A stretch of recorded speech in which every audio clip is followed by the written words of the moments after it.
오늘은 부활절 두 번째 주일입니다. 특별히 창세기 말씀을 통해서 꽃보다 아름다움 첫 번째 시간으로 사람이라는 제목으로 함께 말씀의 은혜를 나누도록 하겠습니다. 부활절 두 번째 주일이라고 이렇게 말하니까 조금 어색해 하시는 분들이 있을 수 있는데요, 제가 언젠가도 말씀을 혹 드린 것 같기도 하지만 부활절 하면 1년에 하루만 지키는 것으로 생각하는데 사실은 부활절이 절기라고 되어 있습니다.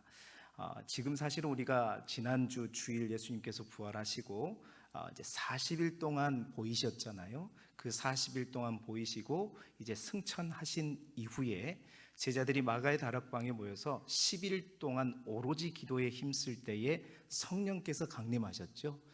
그 기간이 부활절로부터 성령께서 강림하는 그 절까지가 50일의 기간입니다. 그래서 이 50일, 부활 이후에 성령 강림절까지 50일을 이게 교회에서는 기쁨의 50일이요 부활절기라고 부릅니다. 그래서 부활절 첫 번째 주일이 부활절이 되는 것이고 오늘이 부활절 두 번째 주일이 되는 것이죠.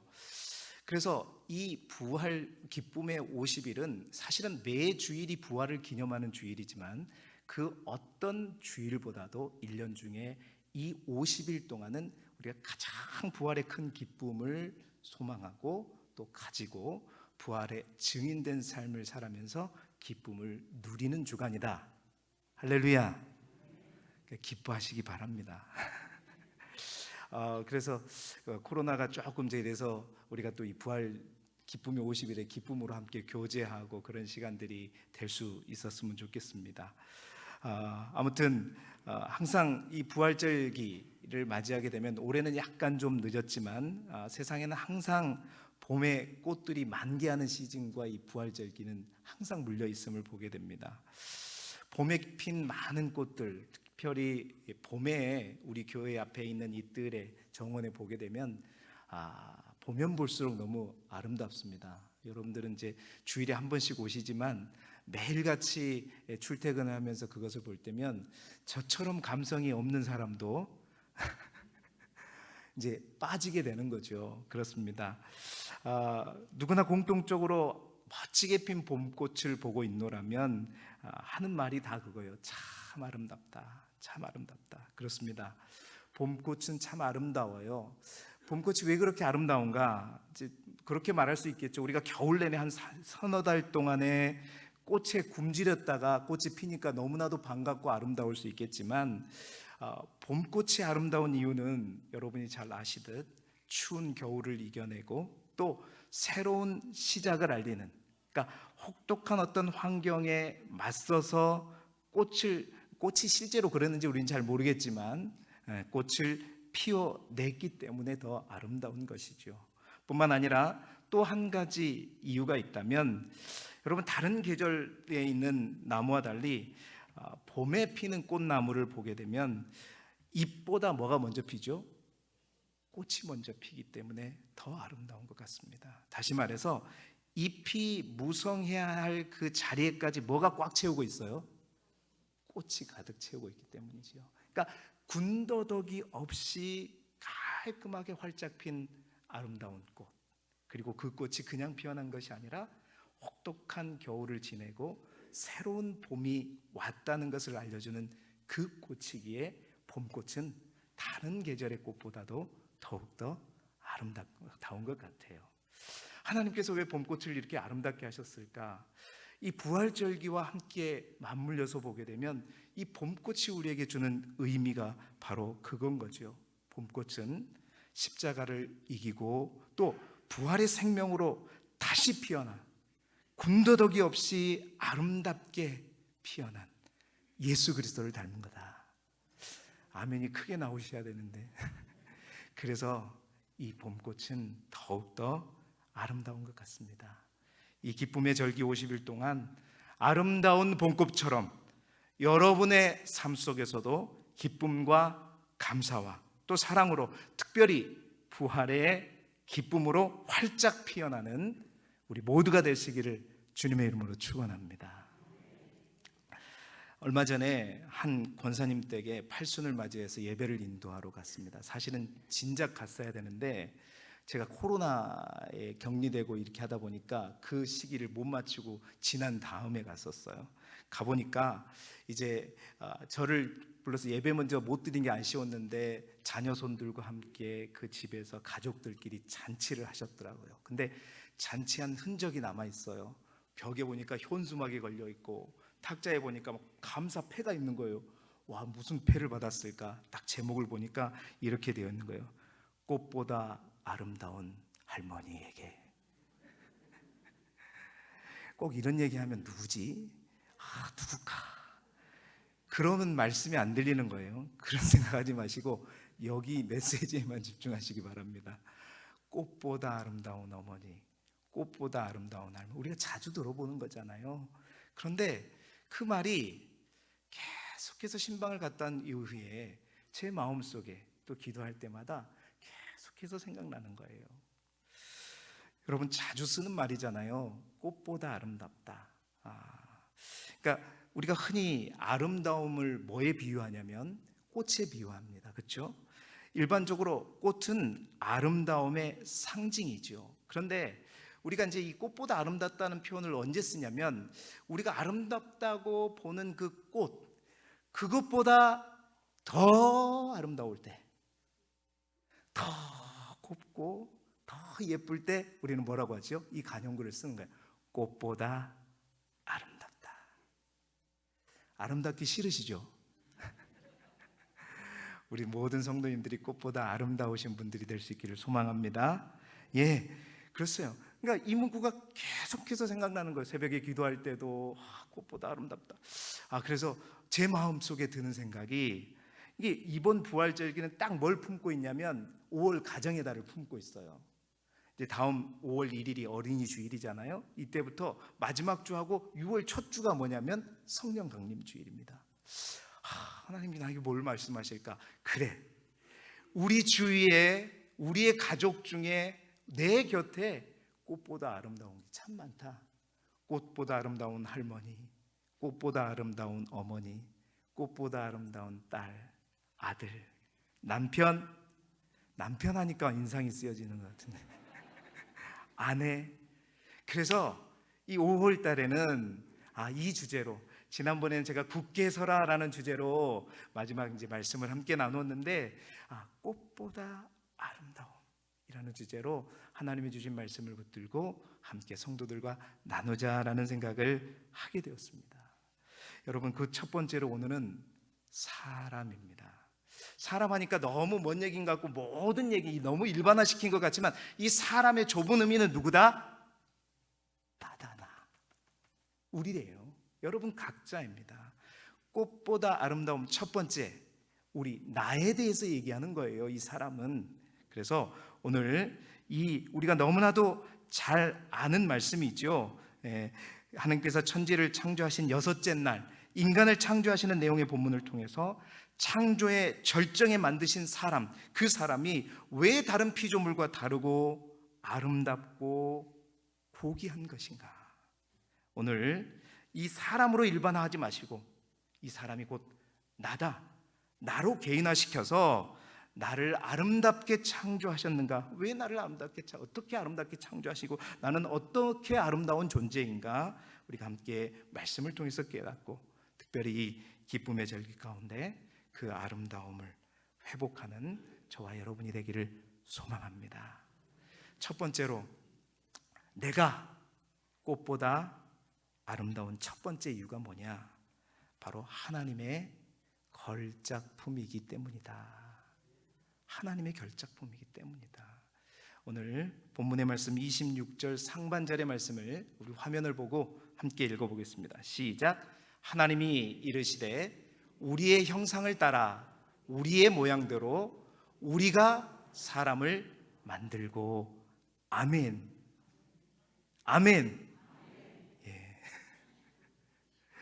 하나님께서 사람을 창조하실 때 보세요. 우리의 형상을 따라 우리의 모양대로 우리가 사람을 만들자.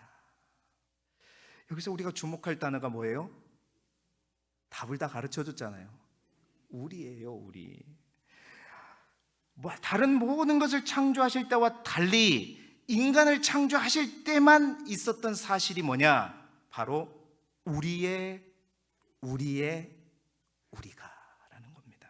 다시 말해서 하나님께서 누군가와 의논하셨다는 거예요. 그 누군가, 우리가 누구인가 잘 아시죠? 대부분의 신학자들이 말하는 것은, 여기서 말하는 우리는 성부, 성자, 성령, 삼위일체의 하나님을 말씀하신다는 거예요. 이걸 신학적으로 볼 것이 아니라, 이 말씀은 무슨 말이냐면, 다른 피조물과 달리 오직 사람을 창조하실 때는 하나님께서 하나님 안에서 하나님들끼리 어떻게 했다? 의논했다라는 거예요. 의논했다.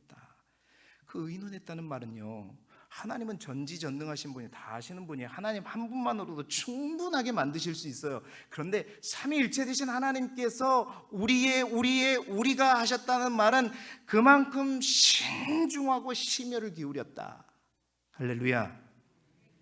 예, 사람을 특별하게 여기셨다는 것입니다. 그러니까 우리라는 말이 3번에 걸쳐서 반복되는 거잖아요. 그러니까 하나님께서 얼마나 신중하게 하셨는가 짐작할 수 있는 표현이다라는 것입니다. 그렇습니다. 여러분 꼭 아시기 바랍니다. 이 논의는 사람에 관한 논의가 아니라, 이 창조의 이야기는 바로 오늘 우리의 창조의 이야기인 거예요. 나의 창조의 이야기인 거예요. 여러분 한 사람이 여러분의 부모님을 통해서 이 땅에 나왔다고 생각하시지만, 여러분의 부모님을 통해서 여러분을 이 땅에 보내실 때 우리가 하셨다는 겁니다. 삼위일체 되신 하나님께서 여러분 한 사람을 이 땅에 보내실 때 그냥 우연히 보낸 게 아니라는 거예요. 하나님의 특별한 계획과 목적과 뜻을 따라서 우리는 지으심 받았다라는 것입니다. 여러분, 그래서 아름다운 거예요. 그래서 아름다운 것입니다. 그래서 우리를 하나님의 작품이라고 그러잖아요. 여러분, 이 말씀을 설명해 주는 에베소서 2장 10절의 말씀이 있습니다. 에베소 2장 10절의 말씀을 보게 되면, 우리는 그가 만드신 바라 그리스도 예수 안에서 선한 일을 위하여 지으심을 받은 자니, 이 일은 하나님이 전에 예비하사 우리로 그 가운데서 행하게 하려 하심이니라. 자, 여러분, 이 말씀에 새번역 성경의 번역을 보게 되면, 우리는 그가 만드신 바라 할 때, 이 우리는 그가 만드신 바를 새번역 성경으로 보면 어떻게 번역했냐면, 우리는 하나님의 작품입니다 라고 번역하고 있어요. 우리는 뭐다? 하나님의 작품입니다. 여기서 만드신 바라고 하는 헬라어는 포이에마라는 말인데요, 이 말의 뜻은 뭐냐면 잘 만들어진 것. 그러니까 장인이 손으로 한 땀 한 땀 해서 만드는 수공품, 내지는 그래서 만든 걸작품이란 뜻이 바로 포이에마, 만드신 바라라는 뜻이 말씀입니다. 여러분, 그렇습니다. 하나님의 걸작품이다, 하나님의 작품이라 할 때 그 말은 이 세상의 수많은 어떤 찍어서 만든 상품과 달리 우리 한 사람 한 사람은 단 하나뿐인 그 어떤 것으로도 대체할 수 없는 작품이기에 걸작품이라고 말하는 것이지만요, 이것이 걸작품인 더 중요한, 더 큰 이유가 있어요. 그것은 뭐냐? 바로 우리라고 하는 삼위일체 하나님께서 신중한 논의 끝에 모든 정성을 들여 만든 하나님의 뭔가 숨결이 느껴지는 하나님의 작품이기 때문에 그것을 걸작품이라고 그래요. 자, 이 말이 무슨 말이냐면, 물론 피카소의 그림 한 장이 수천억에 팔리잖아요. 우리 비전문가들이 볼 때는 그 그림 별거 없는 거 보여요. 그런데 전문가들이 보면 다르긴 하겠지만, 전문가들 눈에도 우리 눈에 안 보이는 뭐가 그렇게 보일 수 있을까 하기는 하지만, 그렇게 많은 가치의 값을 주고 살 수밖에 없는 이유는요, 여러분, 그 그림이 피카소가 그렸는데 피카소가 안 그렸다고 하면 그 그림은 아마 휴지통에 버려질지도 몰라요. 그 말은 뭘 의미하느냐? 그 그림의 가치는 뭐에 따라서 매겨지는 거예요? 작가의 명성에 따라 매겨지는 것입니다. 다시 말해서 작가의 가치가 바로 작품의 가치이다. 우리는 날마다 우리만 보니까 그러죠. 우리를 만드신, 우리를 보증하신 삼위의 하나님의 가치가 어느 정도 되느냐 말이에요. 그 하나님께서 혼자도 아니시고 세 분이 신중하게 논의해서 이 땅에 보낸 사람이 바로 누구다?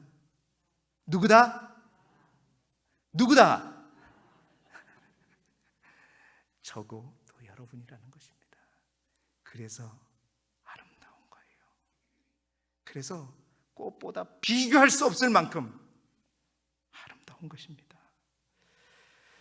사랑하는 성도 여러분, 하나밖에 없는 하나님께서 만든 존재이기에 우리는 누구와도 비교될 수 없습니다. 제가 자주 얘기하잖아요. 축구공과 농구공을 어떻게 비교하냔 말이에요. 축구공은 축구공이 쓰이는 공이고 농구공은 농구공이 쓰이는 공인데 왜 축구공과 농구공을 비교하냔 말이에요. 비교될 수 없어요.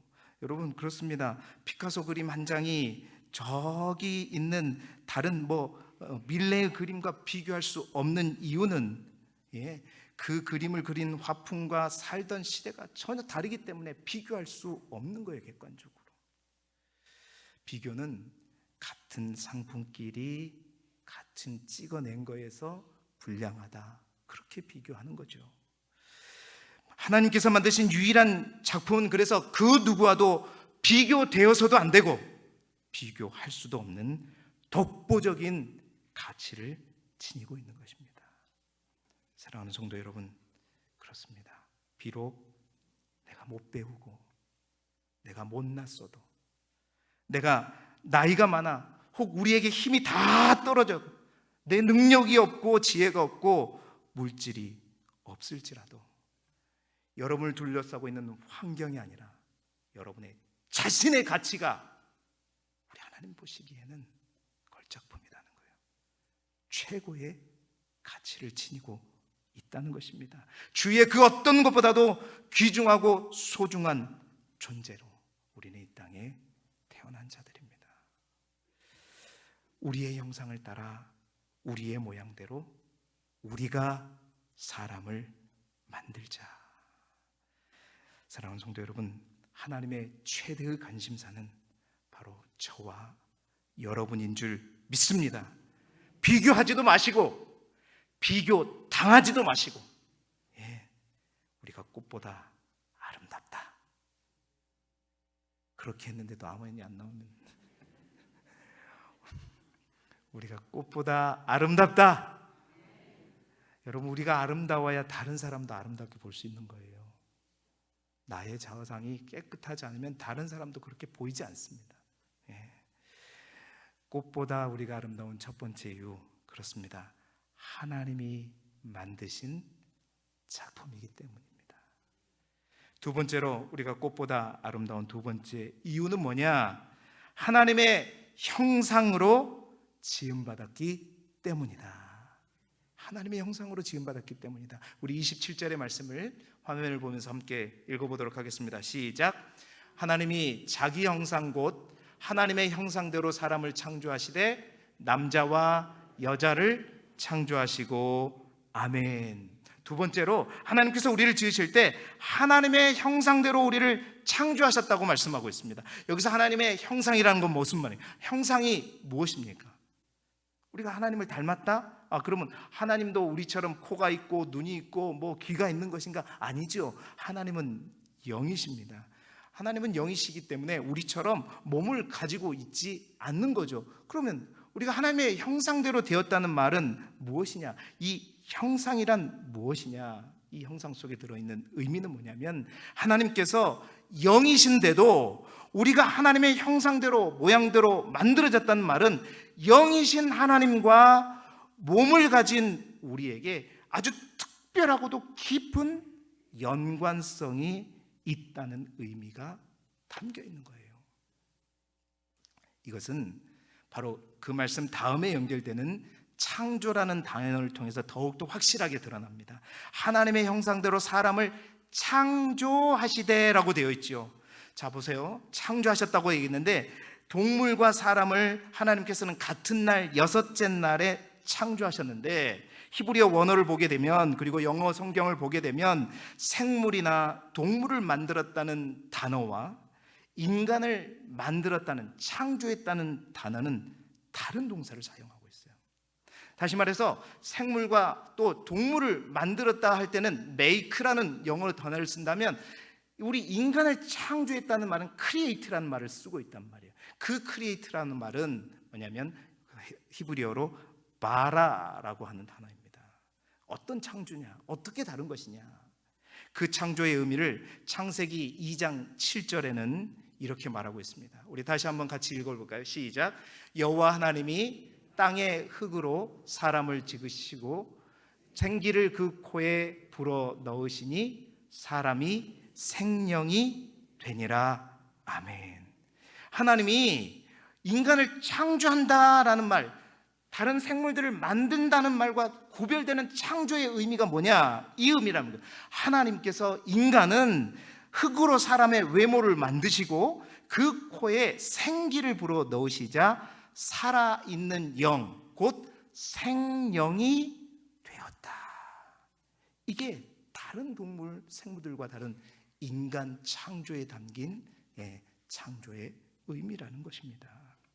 다시 말해서 하나님의 생기라는 것은 하나님의 영을 말하고 사람에게 그 영을 불어넣어서 만든 존재가 인간이다. 그러니까 다른 생물과 동물과 다른 인간만이 가진 하나님과 연결되는 뭔가가 있다라는 거죠. 이 두 가지를 조합해보면 하나님의 형상대로 된 사람을 창조했다는 말은 어떤 의미냐? 다른 어떤 피조물과 전혀 다른 하나님과 연결되고 하나님의 DNA를 소유한 그러한 존재로 만들어졌다는 거예요. 쉽게 말하면 그런 뜻입니다. 하나님이 영이신 것처럼 하나님의 형상을 따라 우리 또한 영적인 존재로 만들어졌다는 거예요. 여러분, 영적인 존재의 특징이 있어요. 그 영적인 존재란 말은 무슨 말이냐면 영원히 살도록 만들어졌다는 것입니다. 죄로 인해 현재 우리의 육신이 죽어도 다시 몸을 입고 살아나 영원히 살도록 창조된 존재가 바로 우리라는 겁니다. 소멸되지 않는 존재로 만들어졌다는 것이에요.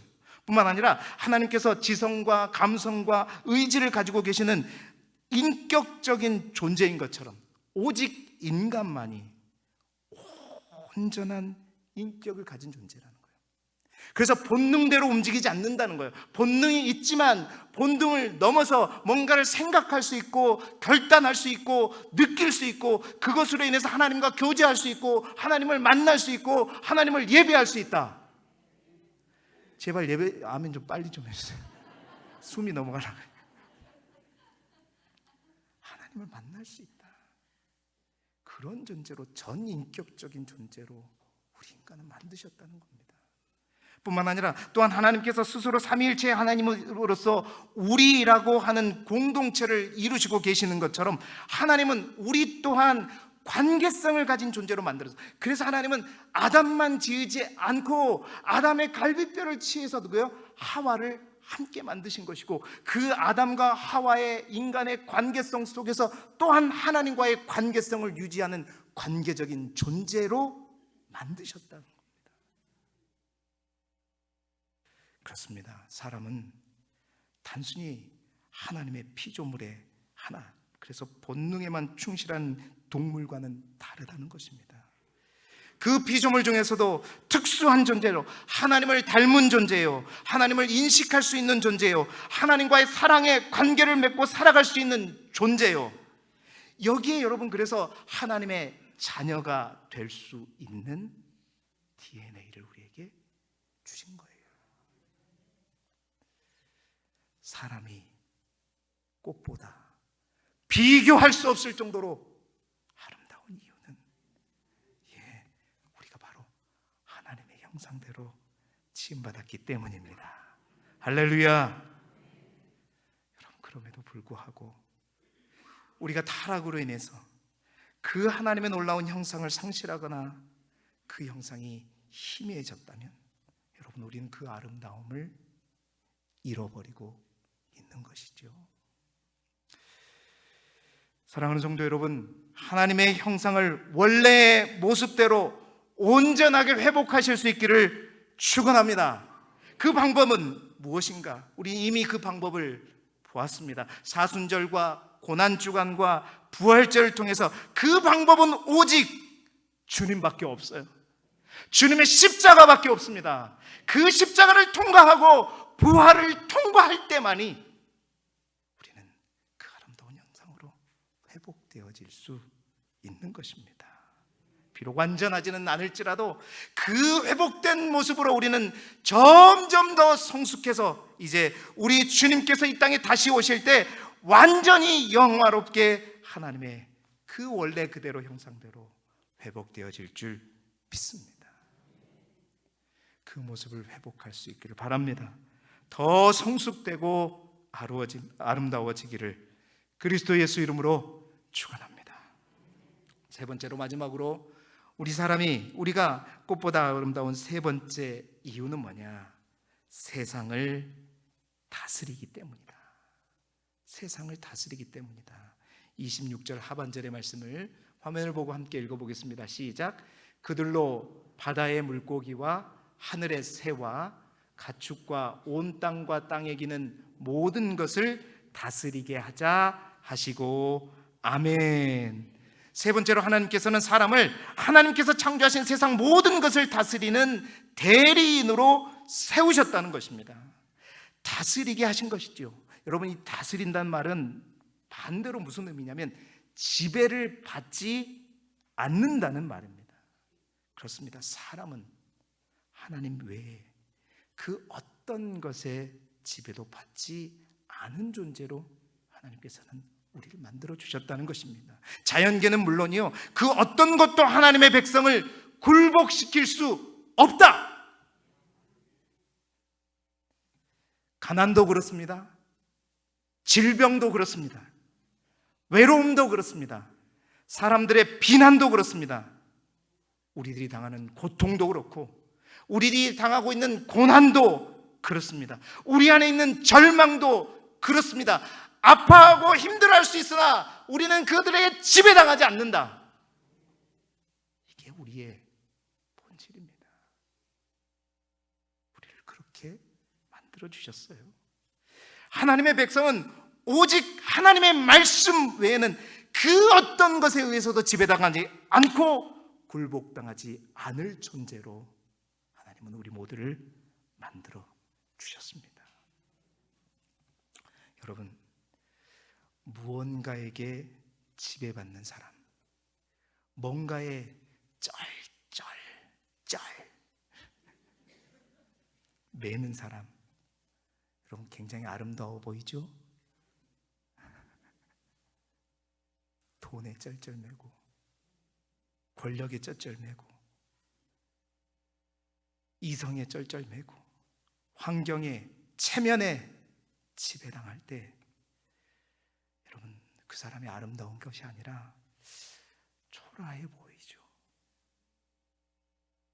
그러나 모든 환경을 초연하고 심지어는 죽음 앞에서도 당당함으로 맞이할 때 우리가 그러잖아요. 저 사람은 아무것도 없는데.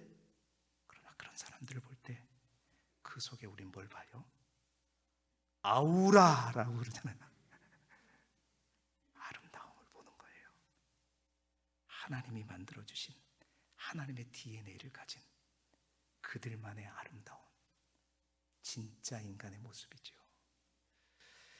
하나님은 그런 아름다운 존재로 우리를 만드셨습니다.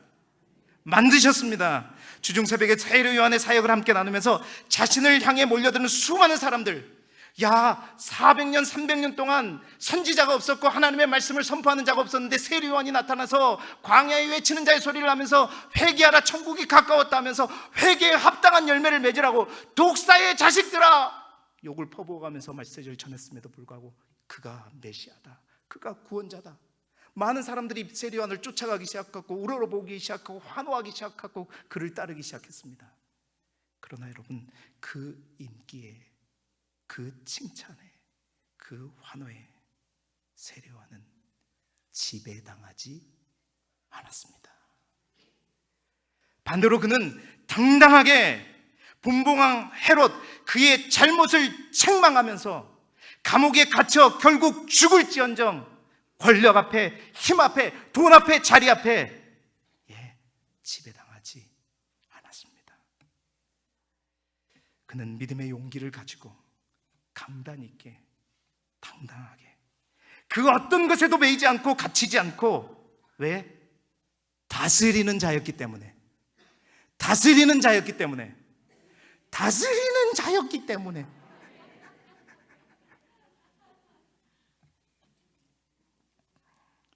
비록 그는 주님의 신박을 풀기도 감당할 수 없는 주연이 아닌 만년 조연의 삶을 살았지만 그는 꽃보다 아름다운 사람이었고, 꽃보다 아름다운 선지자였고, 꽃보다 아름다운 사역자였습니다. 사랑하는 성도 여러분, 다스리라, 이것은 하나님의 명령입니다. 하나님께서 인간에게 주신 임무입니다. 그리고 하나님께서 우리에게 주신 축복입니다. 우리 인생의 주인은 하나님께서 우리에게 투자한 가치가 얼마인지 아십니까, 여러분? 그 아들의 생명을 십자가의 죽음의 자리에 온전히 투자하셨습니다. 그렇게 해서 살아난 우리들의 가치는 하나님의 아들의 생명만큼 가치 있는 존재입니다. 사람들의 눈을 의식하지 마시고 당당하십시오. 결국 우리는 하나님 앞에 서기 위해서 사는 자들입니다. 하나님이 우리를 어떻게 보느냐입니다. 당당하게 서십시오. 세상 앞에, 어떤 어려움 앞에 무릎 꿇지 마십시오. 그리스도 예수 이름으로 당당하게 일어서는 꽃보다 아름다운 저와 여러분이 되시기를 주님의 이름으로 축원합니다.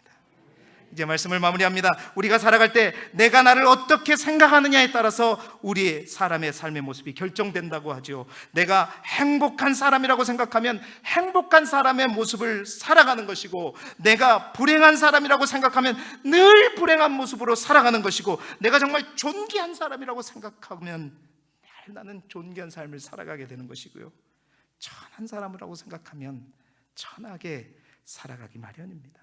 사람마다 내 마음속에 자신의 자화상을 가지고 있죠. 그리고 그 자화상만큼, 그 모습만큼 우리는 살아가는 것입니다. 저 광활한 우주를 생각하고 그 속에 있는 작고 미약한 우리 자신을 보게 되면, 그리고 그 모습마저도 다 힘 빠지고 아무것도 할 수 없는 그런 내 자신을 바라보면 정말 허무하기 짝이 없지만, 여러분, 거대한 우주 속에 나라고 하는 작은 이 존재는 그 우주보다 더 큰 아름다움, 그 존재로 하나님께서는 우리를 보고 계셔요. 사랑하는 성도 여러분, 하나님이 정말 의논하고 심혈을 기울여서 만드는 하나님의 작품이요, 하나님의 DNA를 가지고 하나님과 교제하고 연결된 하나님의 형상을 따라 만들어지고, 뿐만 아니라 하나님께서 만든 모든 만물을 대신해서 다스리는 거대한 우주의 상속자로 우리를 만드셨다는 이 사실을 분명히 안다면, 핸드폰도 반응하잖아요, 여러분. 핸드폰도 아멘 하는데 더 크게 아멘 하세요. 우리 모두가 이 세상의 그 어떤 꽃보다 아름다운 샤론의 꽃, 예수 그리스도와 같은 아름다운 삶을 살아가게 될 거예요. 오늘 마지막 말씀 31절 말씀을 함께 보게 되면, 상반절의 말씀 화면을 함께 볼까요? 여러분 기억날까 모르겠어요. 마지막 말씀이 준비가 안 됐을까? 31절 상반절 말씀을 보게 되면, 하나님이 지으신 모든 것을 보시기에 심히 좋았더라. 말씀 대행진할 때 제가 창세기 1장 2장을 말할 때 심히 좋았더라, 이 메오드 토브,